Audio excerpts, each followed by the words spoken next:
Let's take a look at year 2 now. We're not going to do anything different. We're going to keep everything running the same in year 2. So on inventory for year 2, if we take a look at that, we now have sales of $1 million because our sales just naturally increase because we have a good reputation, we did a great job, our sales naturally increase. All of your sales should be going up year after year because of doing a great job. Now, it is possible that they're going down. You need to reevaluate that part of your business. But let's just say you're doing better as the years go by. Your goal should be to increase sales. So your sales would naturally have increased already.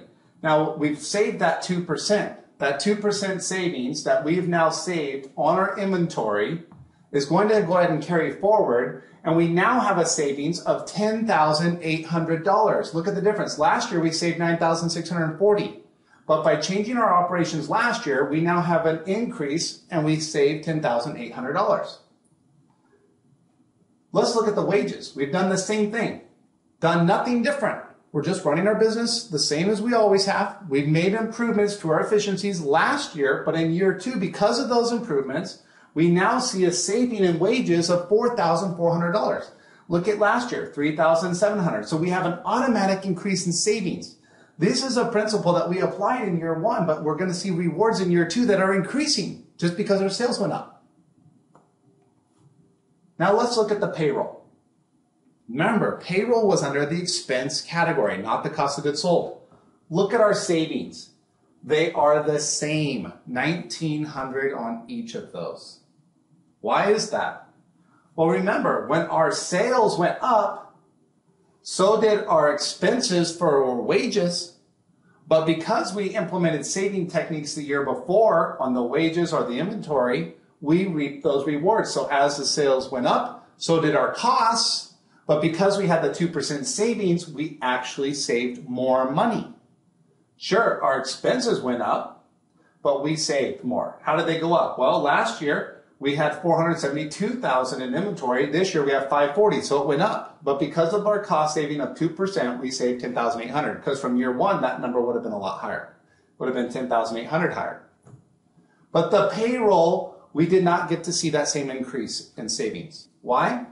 Our sales went up, but the payroll was a constant. It was not based on income because that's your office staff, and you wouldn't have brought on more office staff in order to have more sales of bread. You may have if you had a huge increase, but this increase, no, you're not going to be bringing on more office staff. So this number, your payroll did not go up. We still have the same savings from last year, so we still saved $1,900. This is why we focus on cost of goods sold first, because you can implement that in year 1 and see an increase every year. And as your sales go up, that number will go up as well. If you focused your energy on expenses, you would see that number just maintain. Now this is important because if your accounting is not right, if you don't have your operational efficiencies down, you won't even know where to begin. You won't know where your cost of goods sold are to start with. That's why it's important to have the accounting done correctly. In our example, we concentrated our efforts on reducing cost of goods sold. By evaluating the inventory and wages, we had the following. In year 1, we saw $13,340 increase to net profit. In year 2, we saw an additional $1,860 increase to net profit without doing anything. Remember those 2 categories, wages and inventory? They went up without doing anything. So we had $13,340 in savings, and then we got an additional. We had that plus an additional $1,860 in year 2. Remember, that's going to your bottom line. That's in your pocket. That's just on the inventory and wages.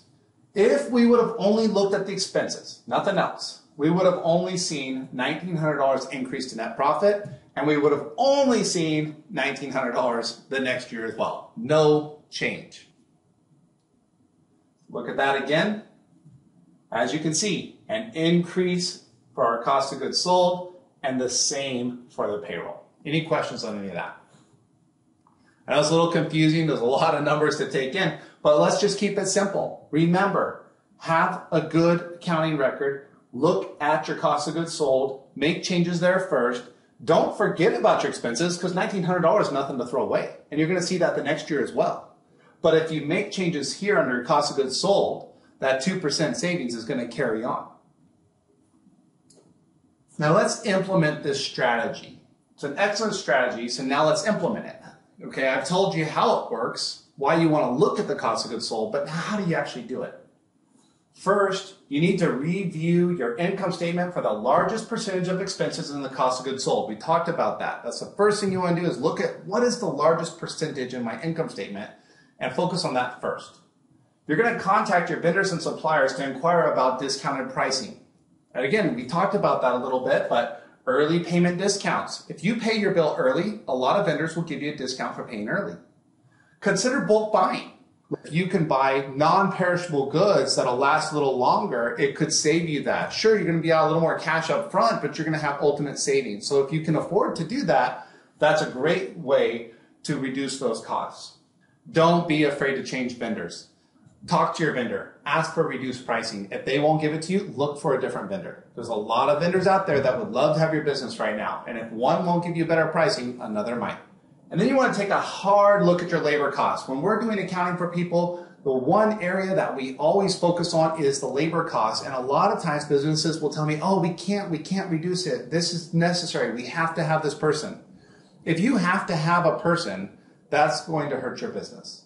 You don't want to be in a position where you have to have a certain employee. You want to make sure that your business is set up to where, yes, they're needed. You want to keep them. You don't want to lose them, but you don't want to be dependent on them. And so what we look at is we look at having one key employee and maybe a few mediocres underneath them. And that key employee can monitor those.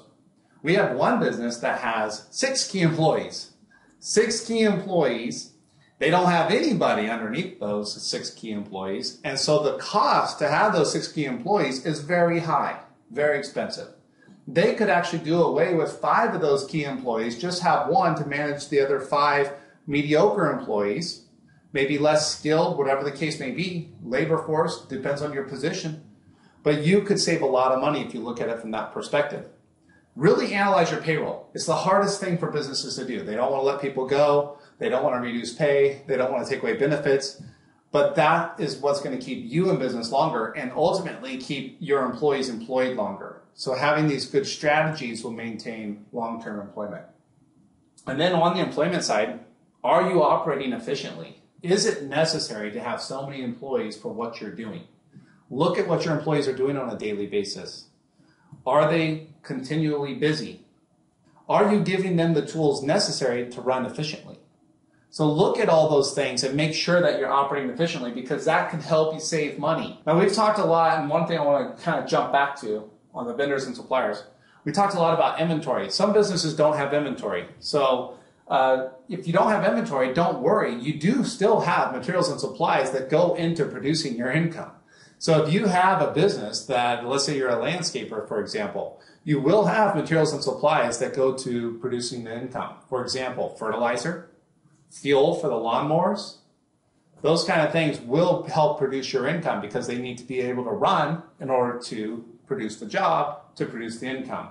So just because you don't have inventory doesn't mean you don't have materials and supplies.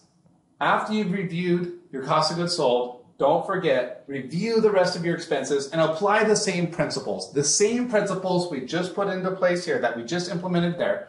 We want to now apply those same principles to the rest of our expenses. So look at all of your expenses and apply all those principles. It can be very tough going through everything I've just told you if you don't have accurate accounting. So you need to look at your accounting. Be sure your accounting is up to date monthly. How can you make these changes if you don't know how you did last month? Make sure your accounting is updated on a monthly basis. If you're looking at reports that are 6 months old, you just lost the ability to implement a change immediately that can have an effect to help your bottom line. So make sure that they are up to date. Business owners and managers, you need to focus on the areas that bring about the biggest change. But don't forget to take time to look at the little things. But being able to look in your own business, it is difficult. If you can do it objectively, it's going to produce a long-term result that's going to be beneficial to you and to your employees, and it's going to keep you there long-term. So in closing on this section, I want you to focus when you go back to your business. on implementing these strategies that are going to help bring more revenue to your bottom line. So it's important that you take a look at the notes that you've made today, come up with a plan of where you want to focus on first, and then implement that plan. That's going to bring the best results to your bottom line. So these are just key methods that will help you immediately. And I really highly encourage you, work hand in hand with your accountant. They should be going over these numbers with you. They should be telling you, this is where you can save money. This is where we see the biggest costs in our business. Here's how we can make some savings. And then go back and implement them.